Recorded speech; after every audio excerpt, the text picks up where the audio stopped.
pas mal sur le symbolisme et la métaphore en tout cas. Inspiré par les grands artistes de l'histoire de l'art, bien sûr. Je suis fasciné par les monstres, etc. depuis mon enfance. Alors déjà, j'ai mis du temps, moi, à me définir en tant qu'artiste. Je m'en foutais complètement de faire des tags, des flops, d'aller faire du vandal. J'essaie de faire des belles images, on verra. L'homme se comporte un peu comme un apprenti sorcier. On a aussi un univers qui soit très onirique, voire comique, ou des fois poétique.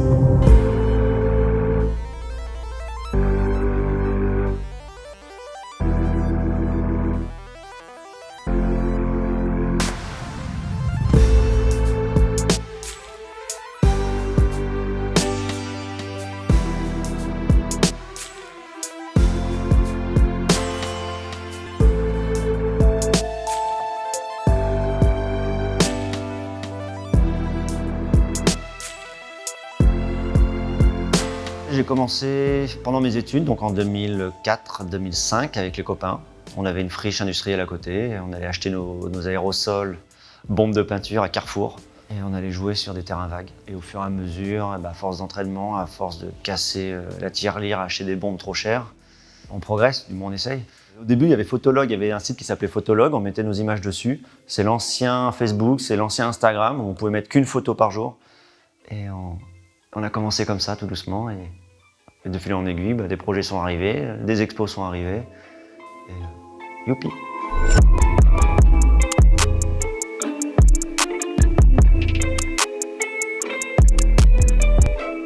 À l'époque, quand on savait pas ce qu'on voulait faire comme études, on faisait des études de commerce ou médecine en gros.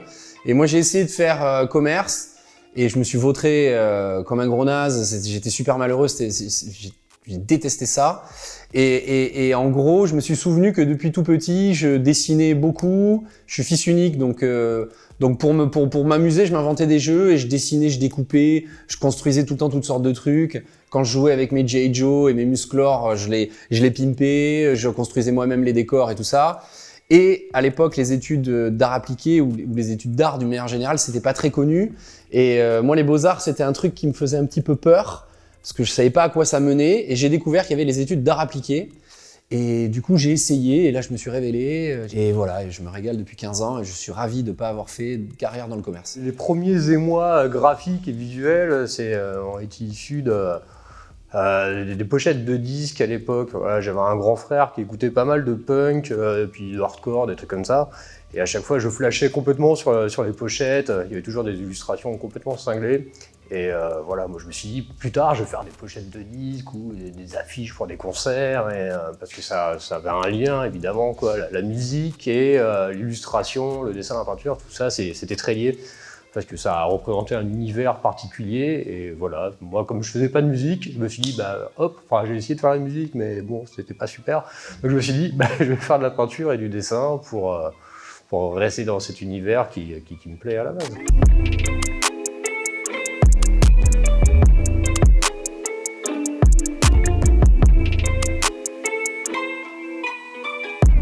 Tout a commencé à 15-16 ans. J'habitais à l'île de la Réunion et j'étais très ancré dans les sports de glisse, etc. Et j'ai commencé à voir des pièces de Jace. Ça m'a donné envie de m'y mettre. Et j'ai commencé de manière totalement classique en faisant des tags, des flops, voilà, tout ce qui est graffiti de base. À mon retour à Bordeaux, j'ai découvert une autre scène qui était plus chelou un peu, avec des influences étranges et ça m'a vraiment plu de me démarquer de ce côté new-yorkais de base avec le graphe, les flèches, les machins. Et donc je me suis totalement détaché du graphe, je mets plus du tout mon nom ni voilà, je me considère plus comme un peintre que comme un graffeur. Et actuellement ma peinture est tout à l'inverse. Je trace et après je retouche jamais en fait. Une fois que c'est posé, je remplis, je viens mettre je viens mettre en lumière, etc. Mais j'ai plus cette retouche et ce truc systématique de vouloir, voilà, je pose et une fois que c'est posé, c'est fait.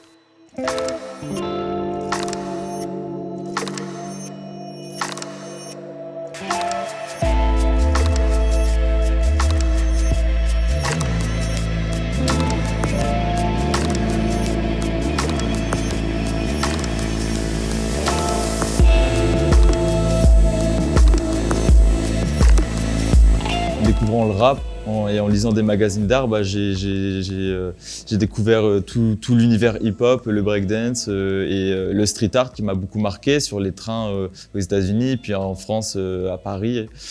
Et en fait, c'est ça qui m'a marqué. Après, comme moi, je viens de la campagne, j'ai jamais été amené à utiliser de moi-même, à acheter des bombes et à pratiquer. Donc j'ai toujours regardé ça d'un œil émerveillé dans les livres, les vidéos que je pouvais observer.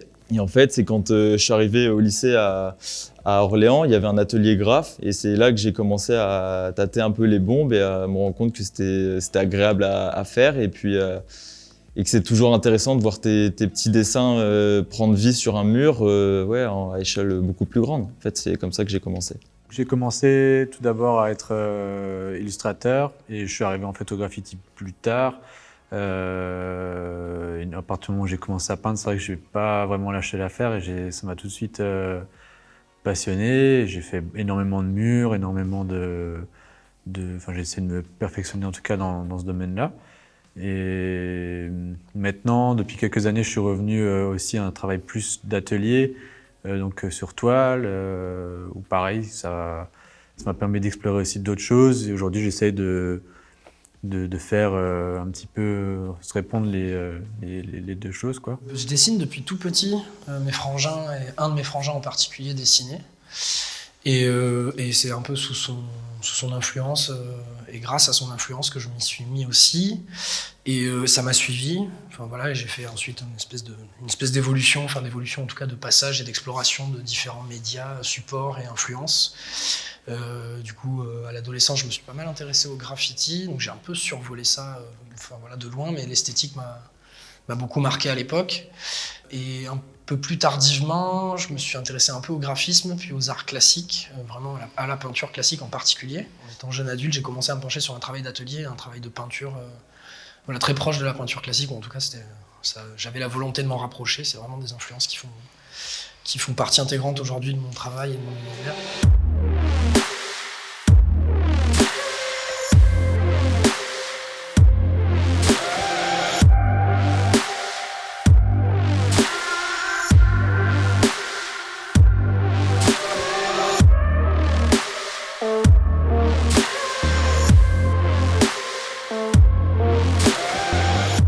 On s'est rencontrés en fait à l'école d'art à Orléans où on était tous les deux dans ce cursus-là. Après c'était très orienté graphisme.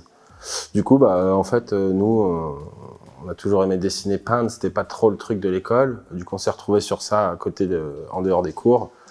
Et puis on avait des inspirations communes, voire des façons de voir le monde peut-être communes. Des ambitions aussi. Des ambitions communes certainement aussi. Et du coup, notamment, on partage pas mal un goût prononcé pour la nature, les animaux, les plantes. C'est peut-être une des plus grosses sources d'inspiration, en tout cas en ce qui me concerne. Je pense que Nora, c'est la même. Et du coup, voilà, c'est vraiment pour nous la bibliothèque, quoi. La nature, les plantes, les couleurs, d'où notre style très coloré, quoi. Voilà.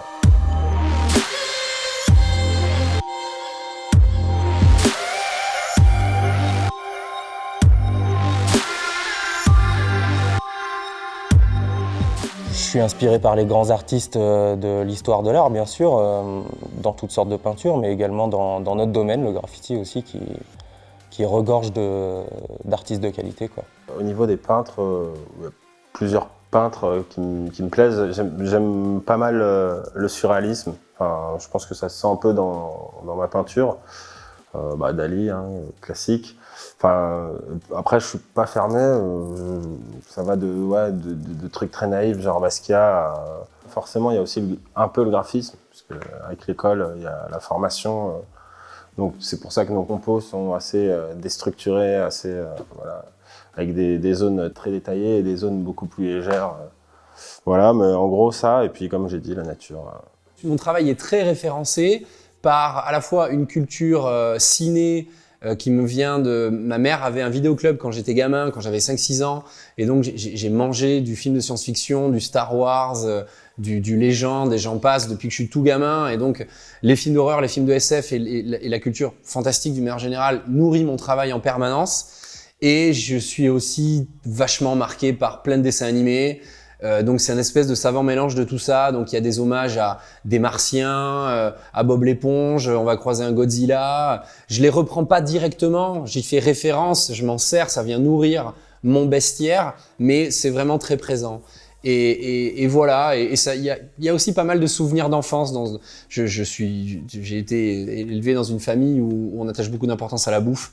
Et on aime bouffer. Et donc, il y a plein de bouffe dans mes trucs, plein de nourriture. Je dessine des biscuits que je bouffais quand j'étais gamin.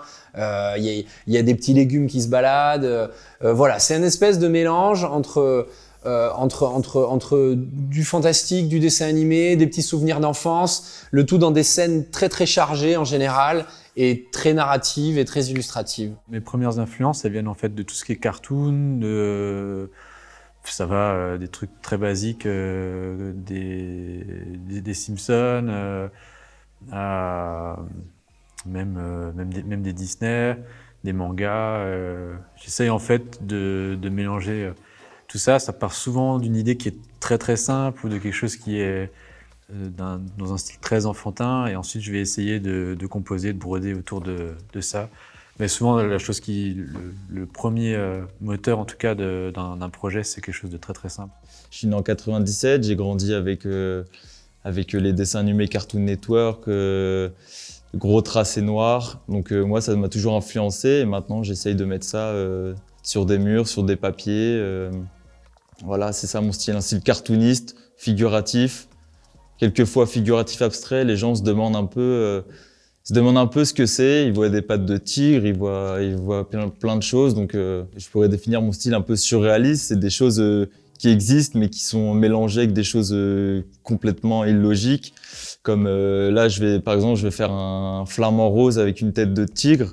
Et en fait, dans ma référence, c'était de Dali, c'était l'éléphant avec les pattes de flamant rose, en fait. Et ouais, c'est un peu un univers surréaliste. Les couleurs, souvent, j'ai des couleurs un peu pop, justement, pour dynamiser mon dessin. Donc, c'est sur tout ça que je joue. Et ouais, le cartoon, comme j'ai dit, Looney Tunes, tout ce qui est de l'univers de la chaîne Cartoon Network, il y avait Hey Arnold, le laboratoire de Dexter, je pourrais en citer plein. En fait. Voilà un peu mon style. Et je me cherche encore, j'ai que 22 ans, je suis dans les recherches de formes, de couleurs.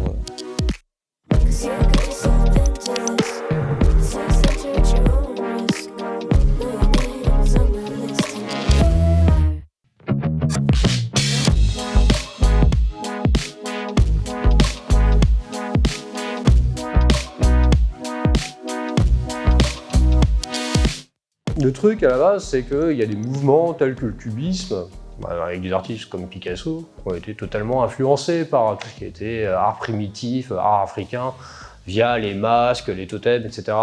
Ça se retrouvait beaucoup dans ses peintures. Et moi, j'ai à peu près le même intérêt en fait pour ce genre d'art en fait, quoi.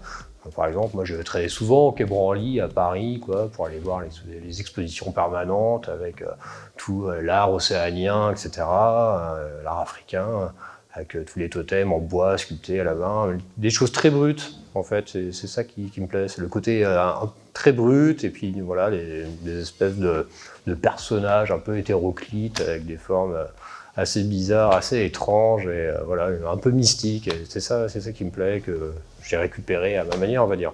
J'ai une grosse base référence artistique qui est dans le traité, dans les positions des personnages, dans les drapés, dans les techniques très traditionnelles, les peintures du XVIe siècle, le romantisme du XIXe, les David, les Ingres, tous ces peintres qu'on voit au Louvre.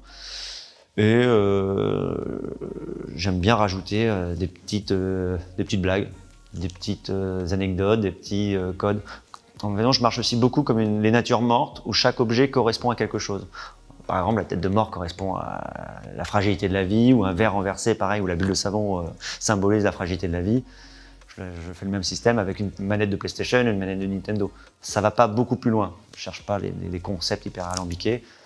J'aime bien aussi avoir ce côté, quand on voit une image, ça me rappelle vaguement quelque chose, parce qu'il y a des positions dans l'art classique qui sont tout de suite, on se dit bingo, ça me dit quelque chose. Si je parle de la Chapelle Sixtine, le personnage où il y a Dieu qui touche Adam, où on voit la position des mains comme ça, de suite, si je la refais dans l'inconscient collectif, on se dit que j'ai déjà lu quelque part. Du coup, j'aime bien prendre des éléments de personnages hyper connus, des toiles hyper connues, notamment sur les toiles de Jéricho ou le radeau de la Méduse.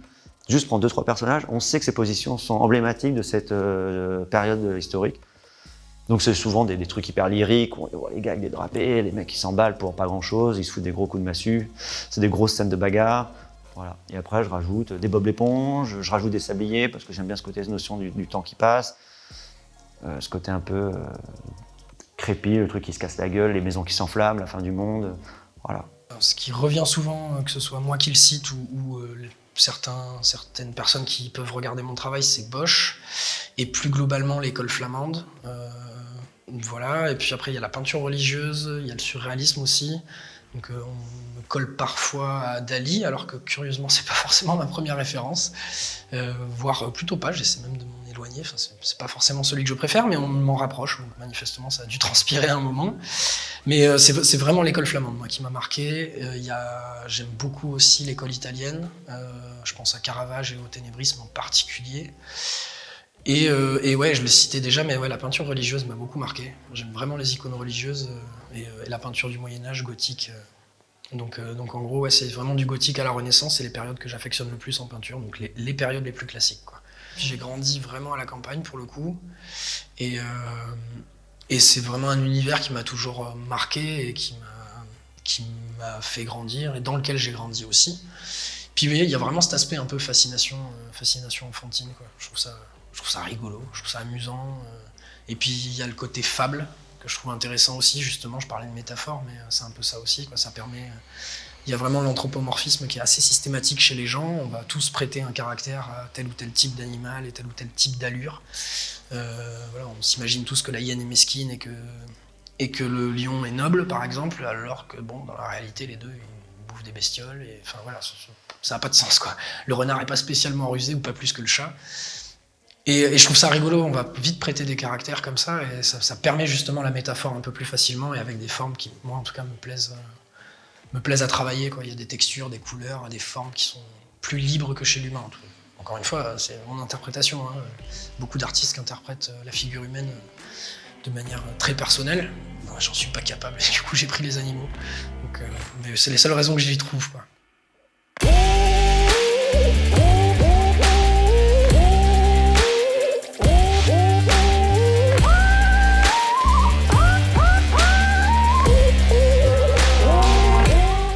Actuellement, depuis quelques années, repose sur les écrits de Carlos Castaneda, qui a étudié le chamanisme et qui met en relation ce qu'il appelle le tonal et le nagual.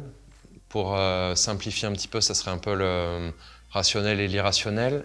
Et pour moi, je suis très influencé par le surréalisme. Tout ce mouvement a été très marquant avant de commencer à graffer, etc. J'ai eu un choc en voyant cette production. Et pour moi, c'est vraiment très intéressant d'avoir ce rationnel et l'irrationnel qui se mélangent et qui devient, qui se rapproche de l'abstraction. Voilà.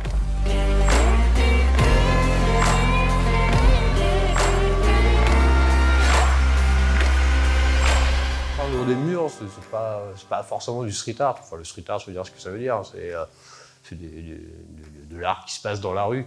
Moi, voilà, j'ai fait quelques trucs dans la rue, mais je ne me revendique pas du tout street artiste, encore moins graffeur, quoi. Je ne suis pas du tout issu du graffiti, parce que le graffiti, c'est assez spécifique quand même. Il y a des codes, les mecs, ils rigolent pas trop avec ça. Enfin, on ne peut pas dire, tiens, j'ai fait du graffiti si t'as pas fait du vandal, etc.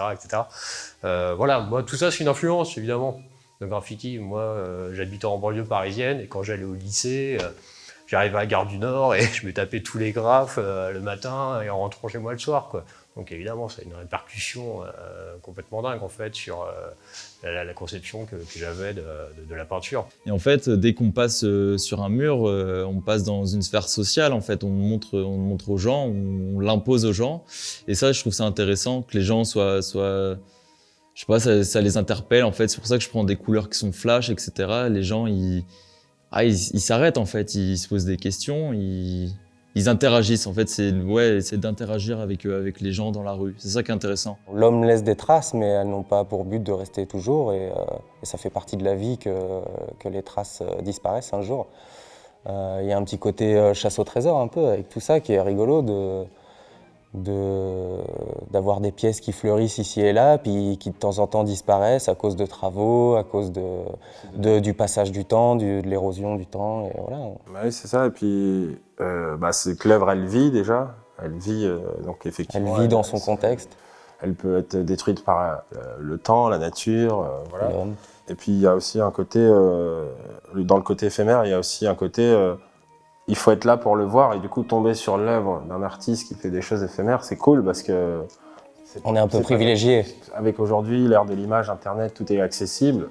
Là, c'est un peu différent, même si souvent maintenant les photos des œuvres entament un peu le côté éphémère, dans le sens où après elles sont disponibles en ligne, mais si on veut le voir de ses yeux, il faut être à l'endroit, il faut sortir. J'invite tous les gens à sortir, à aller checker les œuvres. Nous, c'est ce qu'on aime dans le graffiti. Nous, ce qu'on aime dans le graffiti, c'est un peu ça, c'est le côté gratuit, c'est le côté exposition à ciel ouvert, et si les gens veulent voir ça en vrai, il faut sortir de chez soi et aller voir ça, quoi.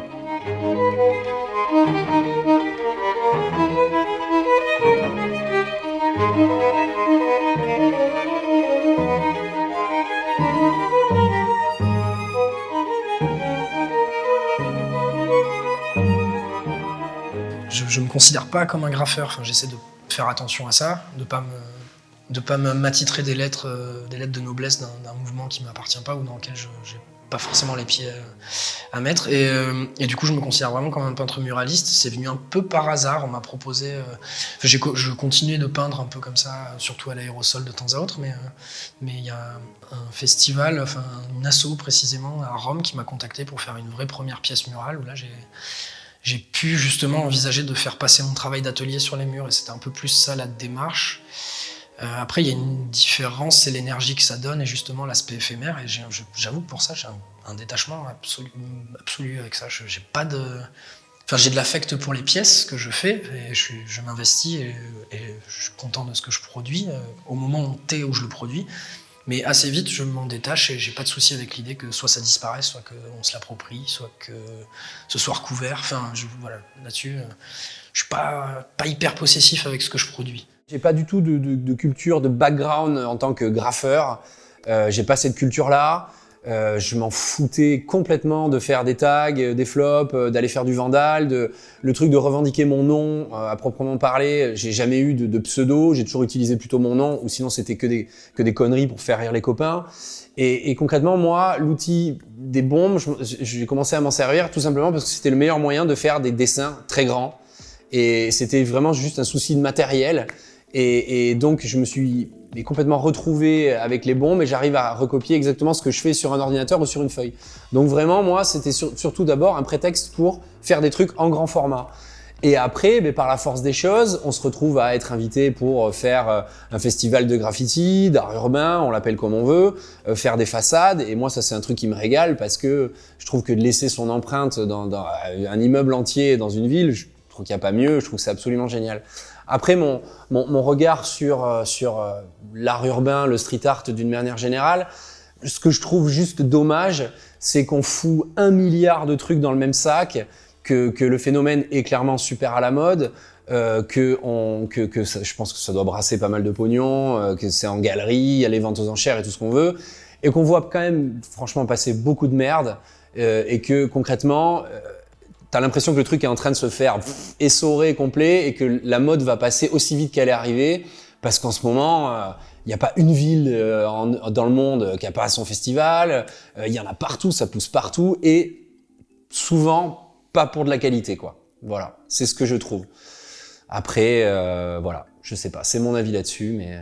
Le mot street art, c'est devenu presque un terme marketing, c'est qu'on y voit tout et n'importe quoi. Il y a des loustiques qui sont hyper forts, qui ont fait la renommée du mot street art, mais on voit surtout de la purée maintenant. On voit plus grand chose, c'est presque devenu un terme marketing pour vendre des cochonneries à des collectivités.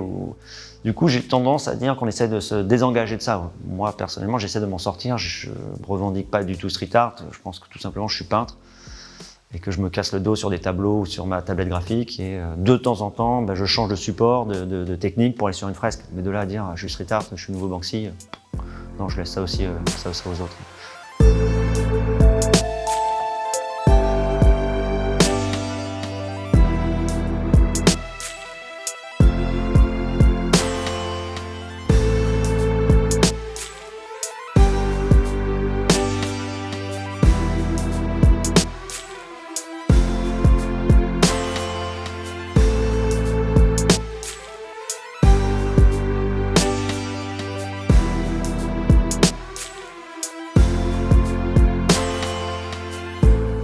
ma vie de rêve.